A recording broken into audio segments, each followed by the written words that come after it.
श्री स्वामी समर्थ मंडळी. पुत्रदा एकादशी, पौष महिन्यामधली पुत्रदा एकादशी आणि नवीन वर्षातली पहिली एकादशी. या एकादशीच्या निमित्ताने जो व्यक्ती मनोभावे श्री हरी विष्णूची पूजा करतो त्याची प्रत्येक मनोकामना पूर्ण होते. ज्यांना संतान प्राप्ती नाही त्यांना 100% संतान प्राप्ती होते. मंडळी, या व्हिडिओमध्ये मेष ते मीन राशीच्या लोकांनी पौष पुत्रदा एकादशीला कोणते उपाय करावे, कोणती पूजा करावी, कोणते मंत्र म्हणावे ही सविस्तर माहिती लिहून दिलेली आहे. चला तर मग सुरुवात करूया. या वर्षी पौष पुत्रदा एकादशी व्रत जे आहे हे 10 जानेवारी रोजी पाळण्यात येणार आहे. या दिवशी काही उपाय केल्याने श्रीहरीची आपल्यावर अपार कृपा होते आणि सुख समृद्धी वाढत असते.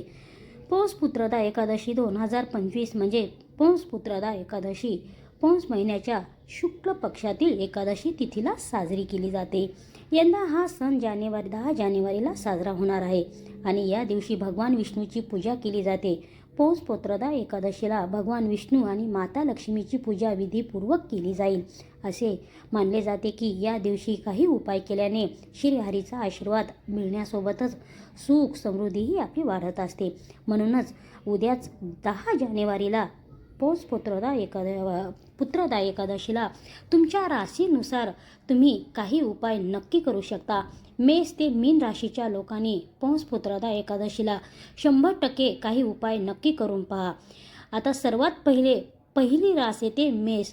मेष राशीच्या लोकांनी पौष पुत्रदा एकादशीच्या दिवशी भगवान विष्णूंना गंगा जलाने अभिषेक करावा आणि त्यांना पिवळे चंदन लावावे आणि मनोभावे तुम्ही त्यांचे अभिषेक करून पिवळे चंदन लावून आणि मनोभावातून पूजा केल्यानंतर तुमची जी काही इच्छा आहे ती प्रार्थना करावी आणि नतमस्तक व्हावे.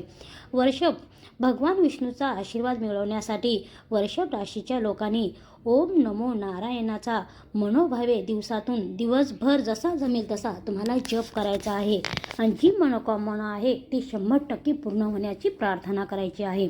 पुढची रास आहे मिथुन. मिथुन राशीच्या लोकांनी पौष पुत्रदा एकादशीला भगवान विष्णूला बेसनाचे लाडू नैवेद्य म्हणून अर्पण करावे आणि जी काही मनातली इच्छा आहे ती श्रीहरी विष्णूच्या समोर बोलून दाखवावी आणि नतमस्तक व्हावे. आणि पुढची रास आहे कर्क राशीचे लोक आहेत हे चिन्ह श्रीहरी विष्णूचा अपार आशीर्वाद मिळवण्यासाठी कर्क राशीच्या लोकांनी पौष पुत्रदा एकादशीच्या दिवशी देवाला पिवळी फुले अर्पण करावीत आणि मनोभावे प्रार्थना करावी आणि नतमस्तक व्हावे. सगळे संकट दूर होतील. पुढची रास आहे सिंह. सिंह राशीच्या लोकांनी एकादशीच्या दिवशी सिंह राशीच्या लोकांनी भगवान विष्णूला गूळ अर्पण करावा आणि पंचामृताने अभिषेकही करावा आणि मनामध्ये जे काही संकट दुःख आहे ते दूर होण्यासाठी प्रार्थना करावी. पुढची रास आहे कन्या सूर्य चिन्ह कन्या राशीच्या लोकांनी भगवान विष्णूचा अपार आशीर्वाद मिळवण्यासाठी पिवळे चंदन स्वतः लावावे आणि श्रीहरी विष्णूला सुद्धा चंदन लावावे आणि सगळी संकट दूर व्हावी यासाठी प्रार्थना करावी. पुढची रास येते तूळ राशीच्या लोकांनी पौष पुत्रदा एकादशीच्या दिवशी पवित्र सणाच्या दिवशी तूळ राशीच्या लोकांनी भगवान विष्णूला कच्चे दूध आणि गंगाजलाने अवश्य अभिषेक करून त्यांची विधिवत पूजा करावी. सर्व मनातल्या जेवढ्या काही समस्या असतील, आर्थिक अडचणी असतील, जेवढे काही तुमचे प्रॉब्लेम असतील ते 100% नतमस्तक होऊन प्रार्थना करावी, ते नक्की दूर होतील. पुढची रास आहे वर्षिक राशीच्या लोकांनी भगवान विष्णूंना दही आणि मधाने अभिषेक करावा आणि ओम नमो भगवते वासुदेवाय नमः या मंत्राचा जप करावा.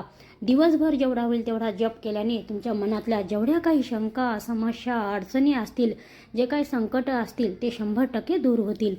पुढची रास आहे धनु राशीच्या लोकांनी पौष पुत्रदा एकादशीच्या दिवशी श्रीहरी विष्णूला पिवळी फुले व पिवळ्या रंगाचे वस्त्र अर्पण करावी आणि दानधर्म करावा आणि मनातली जे काही तुमच्या दडलेली इच्छा आहे ती सांगावी, प्रार्थना करावी, 100% पूर्ण होईल. पुढची रास आहे मकर राशीच्या लोकांनी पुत्रदा एकादशीच्या दिवशी भगवान विष्णूचा आशीर्वाद मिळवण्यासाठी या राशीच्या लोकांनी या दिवशी श्रीहरी विष्णू चालीसाचे पाठ करावे म्हणजे पठण करावे. पठण नाही झाले तर श्रवण नक्की करावे आणि नतमस्तक होऊन प्रार्थना करावी. 100% दुःख दूर होतील. कुंभ राशीच्या लोकांनी पौष पुत्रदा एकादशीच्या दिवशी भगवान विष्णूला गूळ आणि हरभरा डाळ ही अर्पण करावी आणि हळदीचा एक गोळा अर्पण करावा आणि मनामध्ये जेवढ्या काही तुमच्या संकट, दुःख, दरिद्री, अस्वस्थता असेल, मनामध्ये काही दडलेलं असेल ते सर्व श्रीहरी विष्णूला मनातल्या मनात बोलून प्रार्थना करावी आणि दूर होण्यासाठी विनवणी करावी. पुढची रास आहे मीन.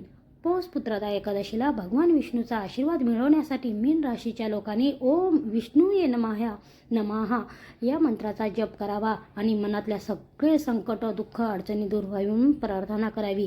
उद्या पुन्हा पौष महिन्यातली पुत्रदा आणि नवीन वर्षातली पहिली एकादशी आहे. ही एकादशी मनोभावे आपल्या राशीनुसार प्रार्थना करून सर्व संकट, दुःख दूर व्हावे. नवीन वर्षाच्या खूप खूप शुभेच्छा.